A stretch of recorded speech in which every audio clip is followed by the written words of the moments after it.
an Arleigh Burke-class destroyer costs over $1.8 billion to build. It is packed with the latest weaponry and technology.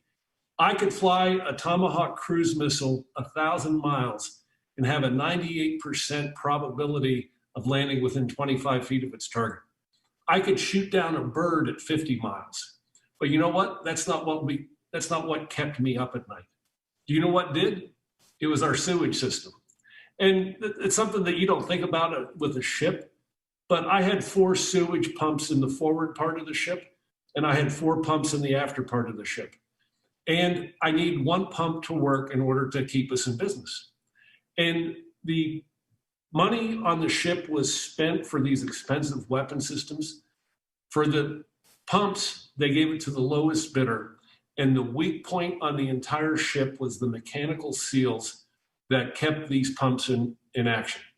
And because so many of them broke because of poor quality, there were none in the supply system. And as I told you, I need 1 forward to work and 1 after work. And they're down in the bows of the ship, dirty, grimy, hot. And I had 1 technician. His name was Sean Perkins. And every day I would climb down an escape trunk. It's a metal rung ladder, hand over hand, 5 decks. And at every deck, there's a cargo net to catch you in case you fall in rough seas. And I would get down to see Sean Perkins every day. And you know what? I couldn't do his job for him, but I could let him know how much I appreciate him and see if there's anything I can do to help him drive performance. And what happened was he kept those pumps running, and we never had 1 incident, but it's what kept me up each and every night. And while talking to Sean down in the bows of the ship, I found out that he was a fantastic swimmer. And we have a requirement in the Navy that every ship has to have 3 combat rescue swimmers in case an aircraft or a helicopter goes down. And the criteria to pass this test is one of our most rigorous tests in the Navy.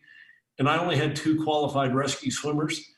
And by talking to Sean, what his interest was, that he loved to swim, I got him a quota for the training. He went through the program, got certified as a rescue swimmer, and it put an extra $300 a month in his pocket because it's considered a specialty trade in the Navy, and you get special compensation. And I wouldn't have known that, and I couldn't have filled a need elsewhere on the ship if I didn't take some time to get to know him and find out what his interests were. And Sean eventually took college courses on the ship via distance learning and found out that he had a love for civil engineering. So when Sean got out of the Navy, he got a degree in civil engineering, and he's a sailor that I keep in contact with, to this day.